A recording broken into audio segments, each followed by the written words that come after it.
Bien, el mensaje de hoy, siguiendo la línea de la serie que hemos iniciado de la adoración, el mensaje de hoy es ¿cómo adoramos a Dios? ¿Cómo adoramos a Dios? Y quiero que vayamos a Juan 4, del 16 al 23. Evangelio de Juan, capítulo 4, versículos del 16 al 23.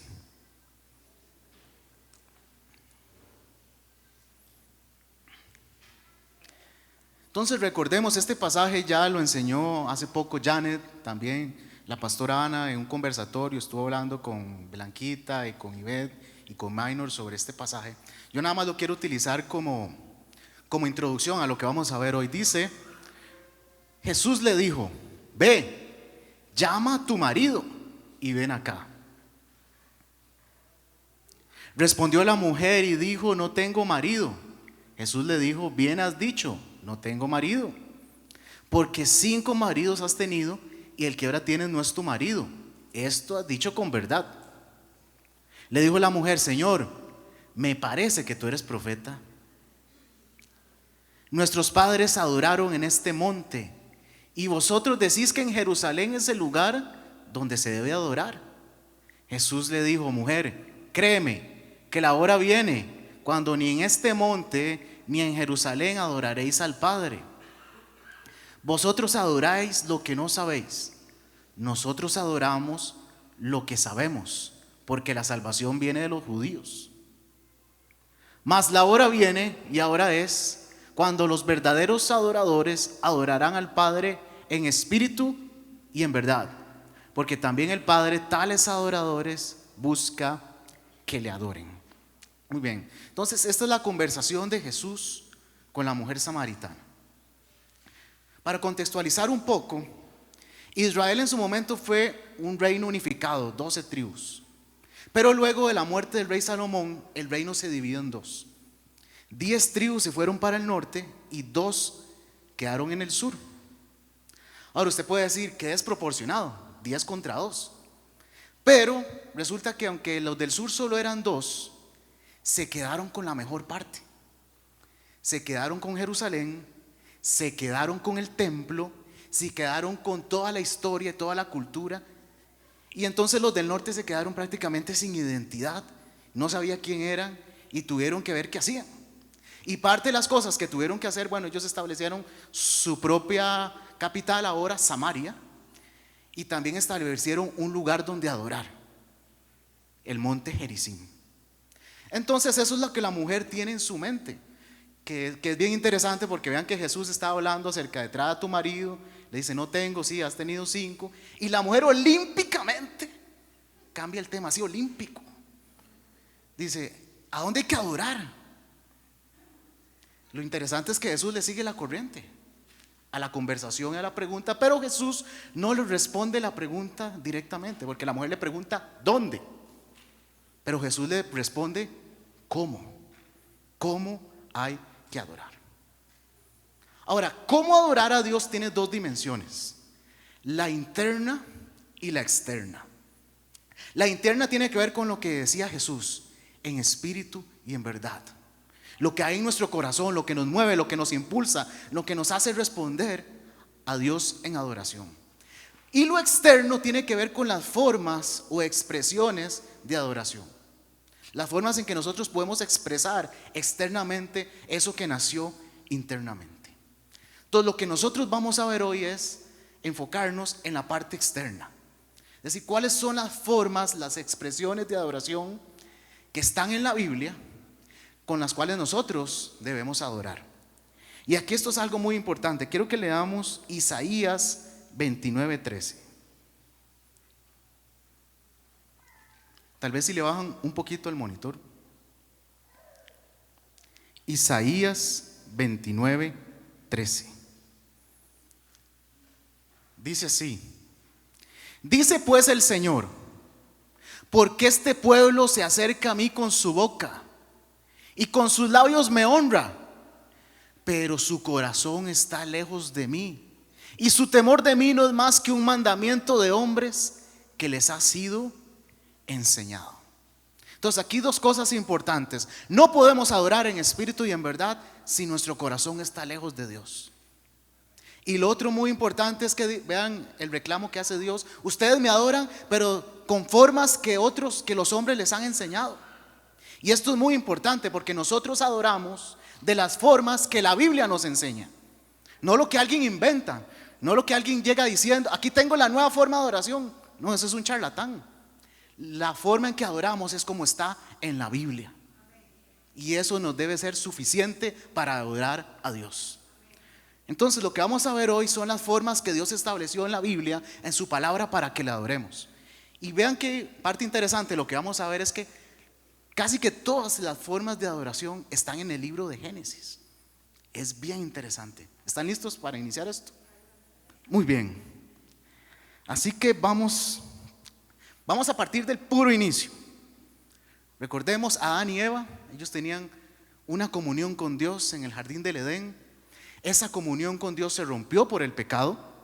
Fueron expulsados del jardín del Edén. Así que ellos tienen que comenzar ahora esta nueva etapa de sus vidas. Y sucede lo siguiente. Génesis 4, del 1 al 10.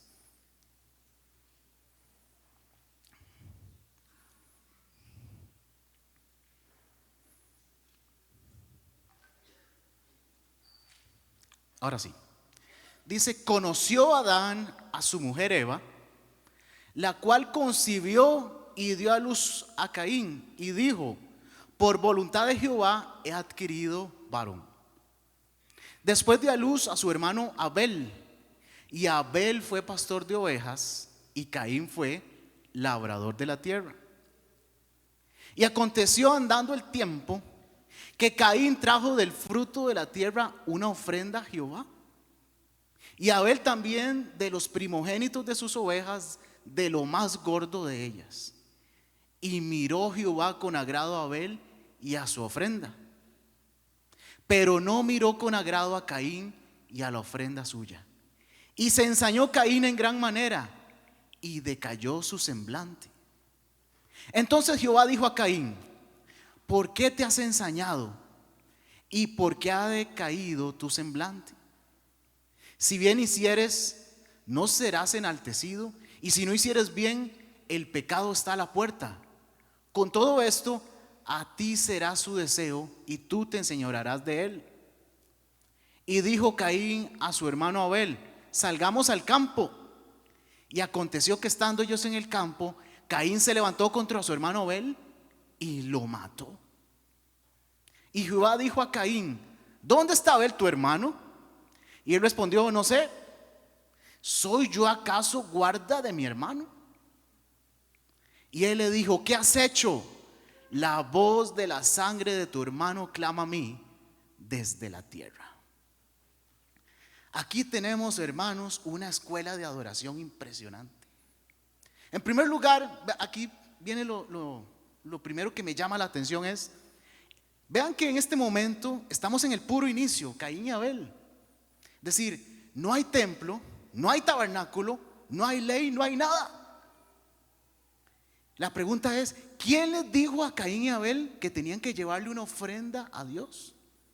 ¿Quién les dijo? ¿Quién les enseñó? Bueno, aquí hay algo importante. Todos nosotros, criaturas de Dios, nacemos, somos diferentes, pero todos tenemos necesidades generales que aplican para todos nosotros. Todos nosotros tenemos necesidad de comer. Yo no he conocido a nadie que diga: yo no tengo que comer. Todos tenemos necesidad de comer. Todos tenemos necesidad de hidratarnos. Todos tenemos necesidad de recibir amor, cariño, aceptación. Y todos tenemos la necesidad espiritual de adorar, porque somos espíritu, alma y cuerpo. Así nos creó Dios, y todos tenemos internamente esa necesidad de adorar a alguien o a algo. ¿Qué es lo que marca la diferencia? ¿A quién adoramos y cómo adoramos? Porque hay muchos que adoran, pero adoran a falsos dioses, adoran la creación, pero el único que debe ser adorado es Dios. Pero entonces ellos le llevan una ofrenda. Y entonces aquí surge una pregunta, porque dice que le gustó más la ofrenda de Abel que la de Caín. Y entonces uno puede preguntarse, ¿será que a Dios le gustaba más la carne asada que la ensalada? Porque la ofrenda de Abel era carne, eran ovejas. En cambio la de Caín, que era labrador de la tierra, probablemente le llevó verduritas, no sé. Pero ese no es el asunto. Porque antes de mirar lo externo, Dios siempre mira lo interno, el corazón. Algo vio Dios en el corazón de Caín que no le agradó. Y algo vio en el corazón de Abel que sí le agradó. Porque al final, de nuevo, todo empieza en el corazón. Y aunque aunque Caín le hubiera llevado a Dios una piña rosada, que es, ustedes han visto, ¿verdad? La producimos en Costa Rica y nosotros no la podemos comer porque es muy cara. Pero aunque usted le lleva a Dios una piña rosada y diga, ¿qué ofrenda aquí? Pero si su corazón no es el correcto, lo que Dios mira es el corazón. Algo no le agradó a Dios. Y también hay detalles. Siempre que la Biblia da detalles hay que verlos. Y aquí hay un detalle importante de la ofrenda de Abel, que dice que Abel le llevó a Dios de sus ovejas los primogénitos y las más gordas. Dicho de otra forma, Abel le llevó a Dios lo primero y lo mejor. Y cuando nosotros adoramos a Dios, siempre le tenemos que dar a Dios lo primero y lo mejor. No lo que nos sobra, no las cosas ahí más o menos, lo primero y lo mejor. Entonces aquí tenemos la primera forma de adoración que nos da la Biblia, la ofrenda. Qué maravilloso es, porque cuando nosotros ofrendamos, como hace poco, reconocemos que Dios es nuestro proveedor, reconocemos que Dios es quien nos sostiene, reconocemos que Dios es quien nos da todas las cosas. Y también lo hacemos por agradecimiento, como acción de gracias. Señor, gracias por todo lo que me has dado. Aquí te traigo lo primero y lo mejor, la ofrenda. Muy bien. Ahora, también hay otra cosa importante aquí, y es de que dice que Caín era labrador y Abel era pastor. Es decir, los dos servían y hacían las cosas que les gustaba. Y eso es muy importante también en la adoración, porque la otra forma de adoración es el servicio. Nosotros adoramos a Dios cuando le servimos. Ahora, aquí hay algo muy importante, y es que a veces nosotros separamos el servicio, ¿no? Decimos, servicio en la iglesia y trabajo secular.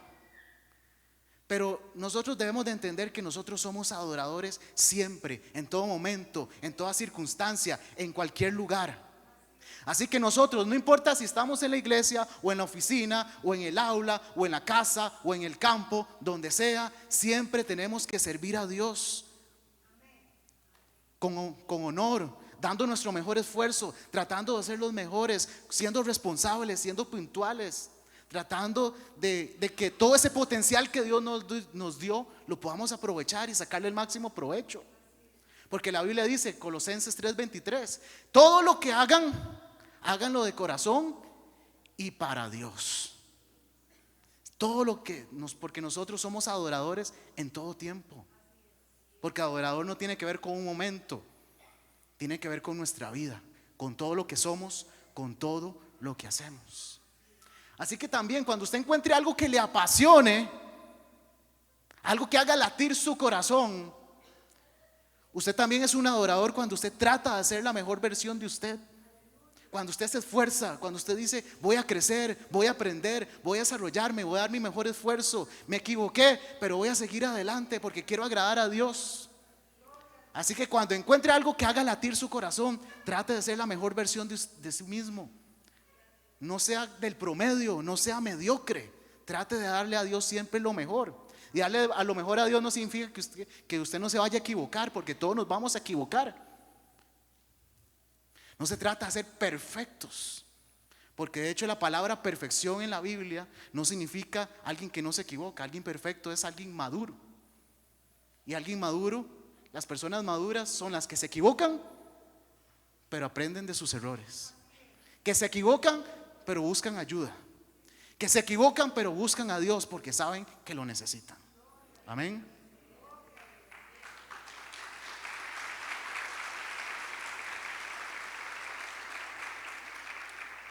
Ahora bien, vean qué interesante. Entonces, Dios no le agradó la ofrenda de Caín. Dice que Caín, su semblante decayó. Y Dios le hizo una pregunta. Esto es bien interesante. Caín, ¿por qué decayó tu semblante? En otras palabras, ¿por qué tienes esa cara? Y es que ustedes han visto, la gente que nos conoce nuestras caras, ¿no? Tiene hambre, ¿verdad? Me dice mi mamá. Sí, me conoce la cara. Perdió esa prisa, ¿verdad? Sí, va. Entonces todos tenemos nuestra. Y la gente que nos conoce, aunque les digamos que no conocen nuestras caras. Y es que esa es parte también de la relación, de la intimidad. Porque un adorador es alguien que tiene una relación íntima, profunda con Dios.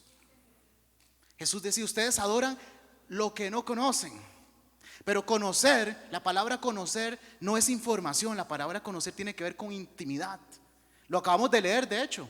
Ahora que decía al inicio. Y Adán conoció a Eva y tuvieron un hijo. Y uno dice, ¿cómo la conocí y tuvieron un hijo? Qué rápido. No, es que conocer significa más bien todo lo contrario. Significa que se conocían íntimamente, profundamente.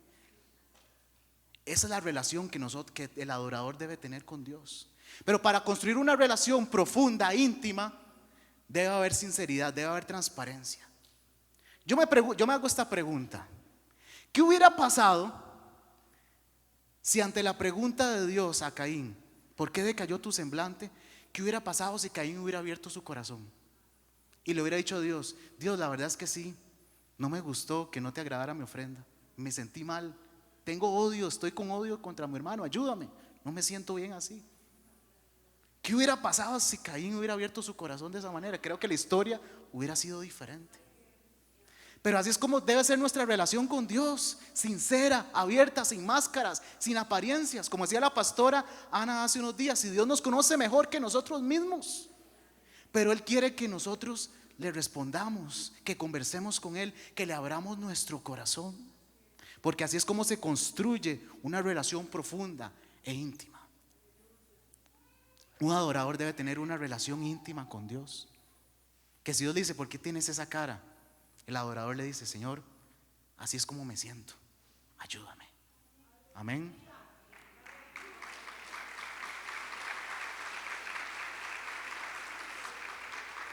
Pero Dios sigue con las preguntas a Caín, porque ya Caín perdió su oportunidad, no le abrió su corazón a Dios, se dejó que el odio lo invadiera y mató a su hermano. Vean hasta dónde llegó el asunto. Y después Dios le pregunta, Caín, ¿dónde está tu hermano? Le dice, no sé. ¿Acaso yo soy el guardián de mi hermano? Queridos hermanos, no podemos ser adoradores que venimos aquí, le traemos una ofrenda a Dios, que le cantamos, pero por otro lado no nos importa mi hermano, no nos importa el hermano, no nos importa nuestra familia. Así no funciona, porque el adorador es integral. El adorador es alguien que sí le adora a Dios, le da lo mejor, pero ¿cómo vamos a decir que adoramos a Dios si no me importa mi hermano? Por Dios, no podemos ser así. Así no funciona. Claro que me tiene que importar mi hermano. Claro que me tiene que importar mi familia. Claro que tengo que amar a otros, porque no puedo tener un corazón de adoración y por otro lado un corazón de odio e indiferencia. Si algo debe caracterizar el corazón de un adorador es el amor. Un corazón lleno del amor de Dios. Ahora, Caín perdió sus oportunidades, pero aún así Dios le tuvo misericordia a Caín. Vean qué increíble es Dios, porque le puso una marca para que nadie le hiciera daño. Dios tuvo misericordia a Caín, pero lamentablemente sucedió lo siguiente. Quiero que leamos Génesis 4, 16. Luego seguido vamos a leer Génesis 4, 20, 22 y 25 al 26. Repito, Génesis 4, 16, Génesis 4 del 20 al 22 y Génesis 4 del 25 al 26. Dice, salió pues Caín de delante de Jehová y habitó en tierra de Nod, al oriente de Edén. Dice, luego Caín entonces se fue y empezó a tener su propia descendencia. Dice, y Ada dio a luz a Jabal, esos son descendientes de Caín, el cual fue padre de los que habitan en tiendas y crían ganados. Y el nombre de su hermano fue Jubal, el cual fue padre de todos los que tocan arpa y flauta. Y Sila también dio a luz a Tubal-Caín, artífice de toda obra de bronce y de hierro. Y la hermana de Tubal-Caín fue Nama. Eso por el lado de Caín. Pero vean lo que, volvamos ahora a Adán y Eva, dice. Y conoció, aquí está, ¿verdad? Y conoció de nuevo Adán a su mujer, la cual dio a luz un hijo, y llamó su nombre Set. Porque Dios, dijo ella, me ha sustituido otro hijo en lugar de Abel, a quien mató Caín. Y el 26 dice, y a Set también le nació un hijo, y llamó su nombre Enos. Y aquí viene algo interesantísimo, dice, entonces los hombres comenzaron a invocar el nombre de Jehová. Vean qué interesante esto, porque entonces primero viene un detalle. Dice, Caín se fue de delante de Jehová. No dice se fue de sus padres, dice se fue de delante de Jehová. Eso significa Caín, su corazón se alejó de Dios, se fue alejando. Así como se fue alejando físicamente, su corazón se fue alejando y alejando y alejando y alejando de Dios. Y empezó su propia genealogía, su propia generación, su propia descendencia de gente lejos de Dios. Que interesantemente dice que parte de esa genealogía, de esos descendientes, fueron los primeros herreros, los primeros que tocaron arpa, los primeros que tocaron flauta, los primeros que hicieron tiendas, los primeros que desarrollaron la ganadería. Es decir, de esa generación nació los primeros que desarrollaron la tecnología, el arte y la música. Pero de la generación de Set, la del otro lado, dice que Set tuvo Enos, y dice, y a partir de ese momento los hombres comenzaron a invocar el nombre de Jehová. Otra versión dice, en una traducción viviente dice, y comenzaron a adorar usando el nombre de Dios. Es decir, la gente comenzó a partir de esa generación a adorar a un Dios que conocían, que sabían. Entonces, por un lado tenemos una generación lejos de Dios, la de Caín, y una generación de adoradores, la de Set. ¿Y por qué esto es importante? Vean, por ejemplo, que de la generación de Caín nació la tecnología, el arte y la música. Todas esas son formas en que nosotros también le podemos expresar nuestra adoración a Dios. La tecnología, el arte, la ciencia, la música, todas esas son formas en que nosotros podemos expresar a Dios nuestra adoración, porque Dios le dio al hombre poder creativo.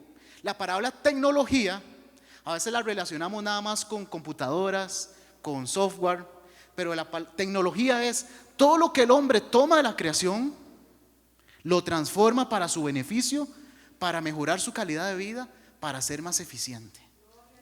Eso es tecnología. Porque Dios nos ha dado poder creativo, nos ha dado inteligencia, nos ha dado ciencia. Es parte de lo que Dios nos ha dado a nosotros. Y por ejemplo, la tecnología muchas veces la satanizamos, pero la tecnología con un corazón correcto es algo bueno. Como la estamos utilizando hoy, a través de la tecnología, este mensaje está llegando a gente de otros países, de otras naciones. Pero vean la diferencia, vean que de Caín nació Jubal, que dice que fue el padre de los que tocan arpa y flauta. Pero ¿saben quién nació de la generación de Set? De la generación de Set nació Noé, de la generación de Set nació Abraham, Isaac, Jacob, Judá y David. ¿Y cuál es la diferencia de David? Que David era arpista al igual que Jubal, pero era adorador. Adorador. Y eso es lo que marca la diferencia. Cuando yo, en vez de que la tecnología y el arte y toda la ciencia me alejen de Dios, yo más bien le agrado a Dios, alabo a Dios, le adoro con lo que soy, con los dones que Dios me dio, y le doy gloria y honra. Eso es lo que marca la diferencia. Porque hay muchos músicos, pero adoradores pocos. No todos. De hecho, hay un término en la Biblia, tañedor, que dice una vez Eliseo: tengo que escuchar la voz de Dios. No dijo tráigame un músico, dijo tráigame un tañedor, un músico que sepa tocar, pero no solamente que sepa tocar, que se sepa mover en la presencia de Dios, que tenga inteligencia espiritual, que ame la presencia de Dios. Eso marca la diferencia. Y entonces aquí tenemos a David, y de la música y de la adoración podríamos hablar, porque David revolucionó la forma en que la música fue una expresión de adoración. Porque David era volado. David inventaba los instrumentos. Decía, hoy voy a inventar el salterio. What? O sea, si ya tocar un instrumento es difícil, ahora los inventaba. Hizo todo el sistema como el que vimos. Si hoy tenemos, por ejemplo, directores, cantores, coros, David fue el que inició todo eso. Cuando él hizo la tienda de reunión donde puso el arca, y entonces él estableció un sistema donde había directores de canto, donde habían cantores, donde habían coristas. Los salmos es una escuela de música impresionante, donde tenemos un montón de elementos que nosotros muchas veces nos lo perdemos, porque los salmos, en vez de leerlos, deberíamos cantarlos, porque son canciones. Pero los salmos tienen un montón de elementos hermosos. Por ejemplo, el uso de los tonos. Un canto, por ejemplo, así es el Salmo 122, que es un salmo que se escribió para los que peregrinaban a Jerusalén. Ahora que dicen que hay viaje a Israel, la gente peregrinaba a Jerusalén, y Jerusalén es una ciudad en lo alto. Literalmente usted tiene que subir. Y entonces cuando la gente iba llegando, un salmo como el 122, que es un cántico gradual, entonces iba subiendo de tono. Entonces la gente decía, qué alegría cuando me dijeron, qué alegría cuando me dijeron, qué alegría cuando me dijeron. Y entonces cuando llegaban era una explosión eso, porque era una experiencia de adoración. Así que todo eso David lo hizo, y eso es lindísimo, pero ya no puedo hablar más.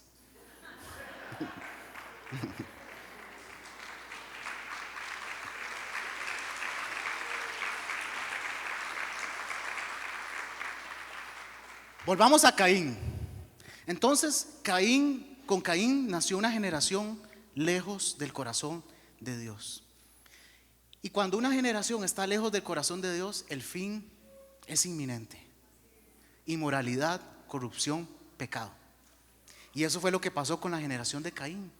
Sí, había gente con dones, con talentos musicales, tecnólogos, ganaderos, de todo, pero lejos de Dios. Y fue tal la corrupción, fue tan en el pecado, que Dios dijo, basta, voy a borrar toda esta generación. Y solo un descendiente de Set halló gracia ante los ojos de Dios: Noé, de quien se dice, y caminó Dios con Noé.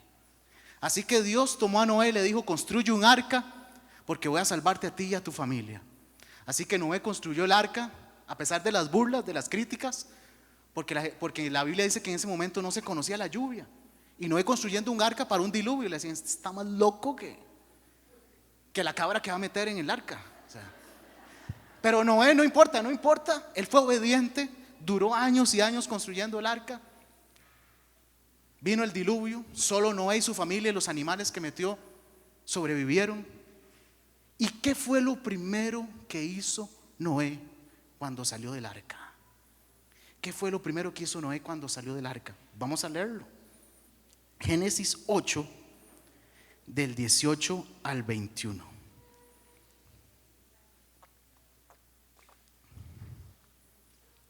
Génesis 8, del 18 al 21. ¿Qué fue lo primero que hizo Noé? Dice, entonces salió Noé y sus hijos, su mujer y las mujeres de sus hijos con él, todos los animales y todo reptil y toda ave, todo lo que se mueve sobre la tierra según sus especies, salieron del arca. Y edificó Noé un altar a Jehová, y tomó de todo animal limpio y de toda ave limpia, y ofreció holocausto en el altar. Y lo que sigue me encanta, dice, y percibió Jehová olor grato. Y dijo Jehová en su corazón, no volveré más a maldecir la tierra por causa del hombre, porque el intento del corazón del hombre es malo desde su juventud, ni volveré más a destruir todo ser viviente como he hecho. Lo primero que hizo Noé cuando salió del arca fue un altar. Un altar. Y esta es otra de las formas de las expresiones de adoración, el altar. El altar que al inicio, como no había templo, como no había tabernáculo, la gente lo levantaba en lugares y en momentos específicos. Eran momentos que los marcaban, eran momentos que cambiaban la historia como este, y la gente levantaba un altar. Ahora, adorar a Dios de verdad cuesta. Levantar un altar de adoración a Dios cuesta. Porque de hecho eso es lo que significa la palabra altar. Altar significa lugar de matanza. Si usted realmente va a ser un adorador, va a tener que morir a muchas cosas, sacrificar muchas cosas, decirle que no a muchas cosas. Pongo un ejemplo. Usted podría estar hoy durmiendo, viendo tele, en cualquier otro lado, pero usted dijo: no, yo voy a ir a la casa del Señor y le voy a adorar. Amén.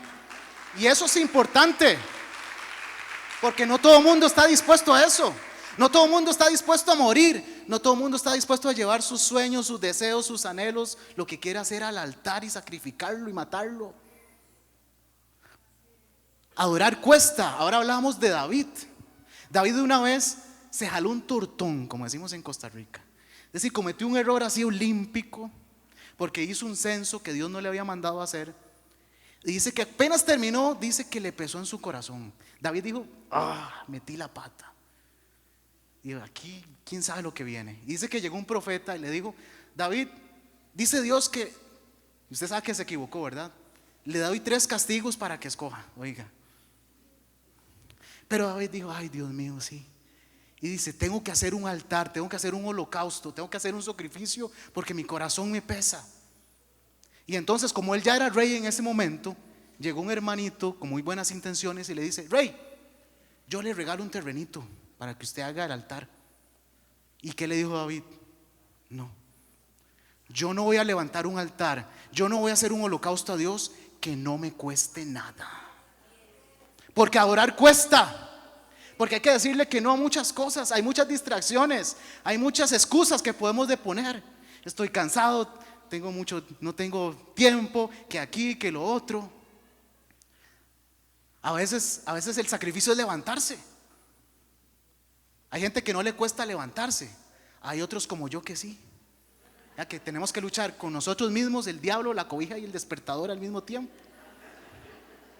Pero bueno, si lo logramos, bueno, vencí, aleluya.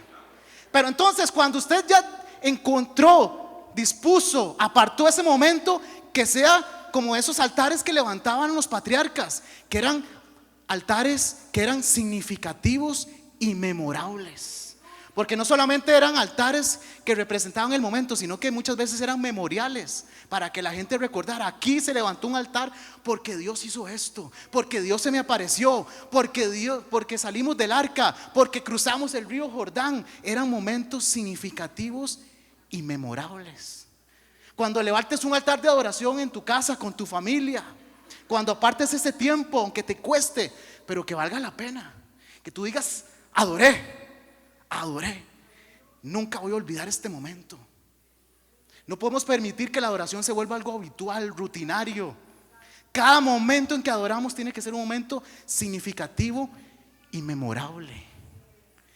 Y que el fuego del altar arda más y más y más. Cuando anoche estaba ensayando, haciendo los últimos ajustes del mensaje, y cuando estaba en esta parte, Dios me recordó una canción que me quebrantó, porque me hizo recordar muchos momentos con Dios, y que de cierta forma reafirma esto, porque los momentos con Dios tienen que ser significativos. Y la canción que Dios me recordó, que me revolcó el corazón, es una canción, tal vez usted se la sepa, tal vez la recuerde, y si no, la busca ahora en Spotify, donde sea. La canción era una canción que dice: hay momentos que no deberían terminar.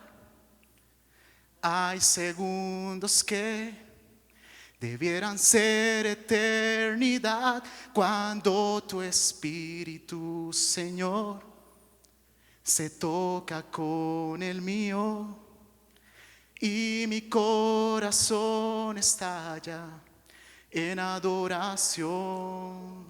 Te amo, mi Señor. No acaban las palabras, solo me queda mi alma para cantarte. Te adoro, mi Señor. No hay nada alrededor, solo estamos tú y yo. Solo estamos tú y yo. Así tienen que ser nuestros momentos con Dios.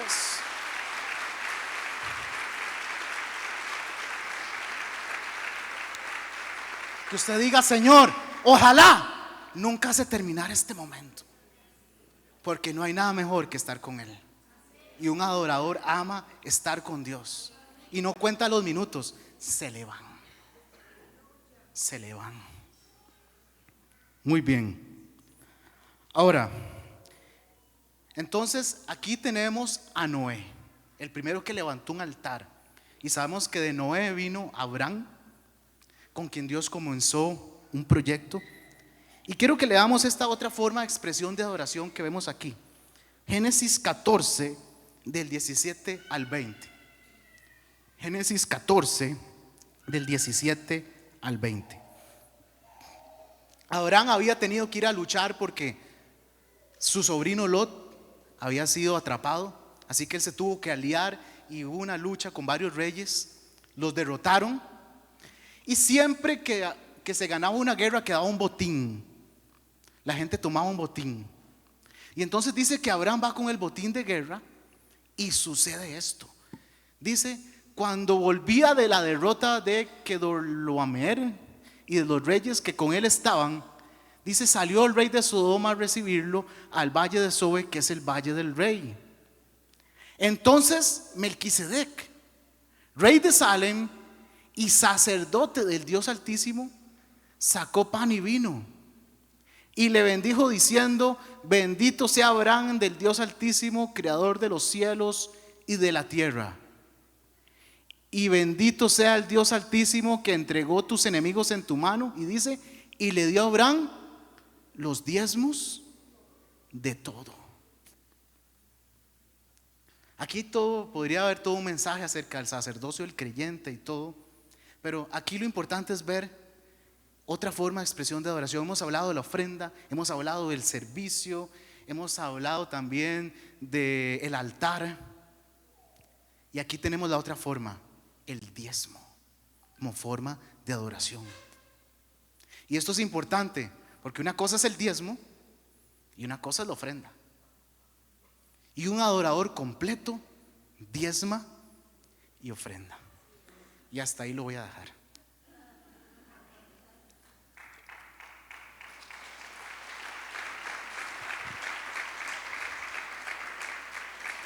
Muy bien. Entonces Abraham, recordemos, Abraham, Dios le dio una promesa que iba a tener un hijo. Tuvo que esperar más de 20 años. Al final lo tuvo Isaac. E Isaac tuvo a Jacob. Pero cuando su esposa Rebeca quedó embarazada, dice que eran gemelos. Sorpresa, gemelos. Y dice que desde que estaban en el vientre de la madre, Jacob y su hermano luchaban, porque Jacob quería ser el primero. Dice que eran dos naciones luchando allá adentro, pobre mamá. Y entonces, y nació Jacob agarrado del talón de su hermano, y toda su vida pasó, la vida de Jacob estuvo marcada por el engaño, por las mentiras, por el sufrimiento y por las peleas. Pasó luchando toda su vida. Y el colmo de los colmos, se peleó con Dios. Era tan peleón que se peleó con Dios, porque dice que un día se le apareció el ángel de Jehová y le dijo: venga, a manazos. Este Jacob era terrible. Y se agarró con Dios y el ángel dice, y el ángel dice, ahorita se cansa seguro. Y era tan testarudo que seguía. Y le decía, no te suelto hasta que me bendigas. Y el ángel, ay Dios mío, ¿con quién me fui a pelear? Y entonces, al final, el ángel dice, ya basta. Te voy a cambiar el nombre. Ahora te llamarás Israel, porque has peleado con Dios y con los hombres y has vencido. Pero te voy a dejar un recuerdito de la pelea. Y dice que le hirió el muslo. Y entonces desde ese día Jacob tuvo que andar con un bastón, producto de esa pelea con Dios. Pero aquí es donde viene el asunto. Jacob pasó toda su vida tratando de hacer las cosas como él quería, manipulando, engañando, sufriendo. Porque recuerden, él había esperado mucho, había trabajado 14 años por la mujer que amaba a Raquel, pero Raquel no podía tener hijos, y cuando lo tuvo José, lo amaba, era su preferido, pero los hermanos lo vendieron y pasó años y años pensando que su hijo había muerto. Es una vida de novela, de tragedia, la de Jacob. Pero hay algo que es importante, queridos hermanos. La vida de toda persona tiene sufrimiento, es parte del paquete. A mí me gusta, eso de pare de sufrir no es cierto. Siempre va a haber sufrimiento, es parte de, pero muchas veces hay sufrimiento innecesario que lo provocamos nosotros mismos por nuestra necedad, por nuestra terquedad, por no rendirnos ante Dios. Y así fue la vida de Jacob, toda su vida así, hasta el último día de su vida. ¿Qué fue lo que pasó el último día? Leámoslo en Hebreos 11:21.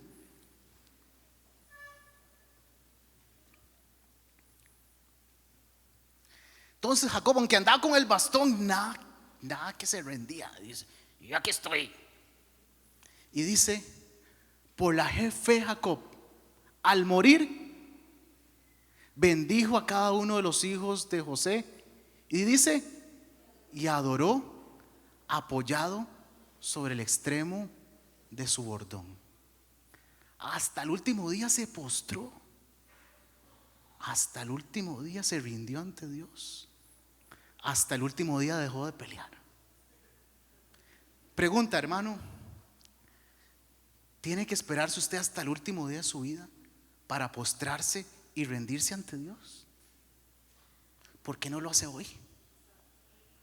¿Por qué no lo hace hoy? Porque postrarse es una de las formas de adoración más hermosas que existen. Porque postrarse da un mensaje. Postrarse da un mensaje. No solamente el reconocimiento de la majestad de Dios, sino que es decir, Señor, me rindo. Ya no quiero seguir peleando. Ya no quiero seguir haciendo las cosas a mi manera y a mis fuerzas. Reconozco que te necesito. Me rindo, me postro. Postrarse tiene un significado espiritual poderoso. Hasta el mismo diablo lo sabe. ¿Recuerdan cuando Jesús estaba en el desierto siendo probado antes de iniciar su ministerio? Y llegó el diablo, nadie lo invitó, pero llegó. Llegó y le dice, vea Jesús, te muestro todos los reinos de la tierra, son tuyos, pero con una condición: que te postres y me adores. ¿Y qué le dijo Jesús? Al Señor tu Dios adorarás y solo a Él servirás, porque los hijos de Dios, los que adoramos a Dios, solo nos postramos ante el único que es digno.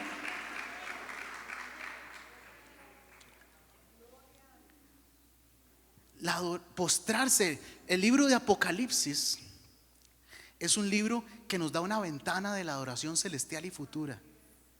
Recordemos que la palabra Apocalipsis significa revelación, y revelación significa correr la cortina, correr el velo. Entonces, Apocalipsis nos da la oportunidad única de que Dios nos corrió un poquito la cortina para que echáramos un vistazo a la adoración en el cielo, para que tengan una probadita.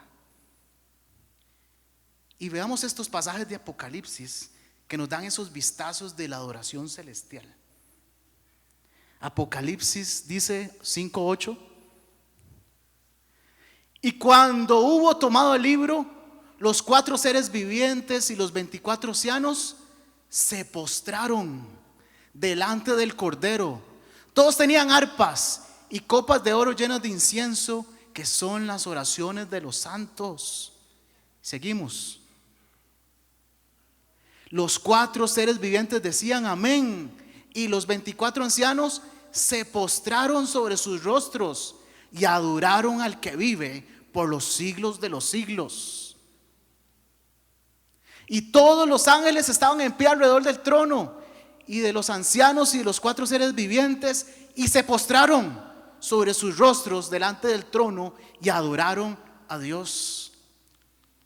Y los 24 ancianos que estaban sentados delante de Dios en sus tronos se postraron sobre sus rostros y adoraron a Dios. Y los 24 ancianos y los 4 seres vivientes se postraron en tierra y adoraron a Dios, que estaba sentado en el trono, y decían amén, aleluya. Si hay algo que caracteriza la adoración en el cielo, es gente que se postra, porque reconocen su majestad, su santidad. Quiero que nos pongamos de pie.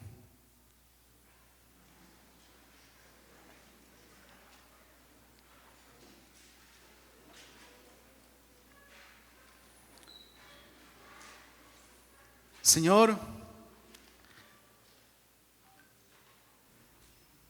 queremos adorarte de la forma correcta.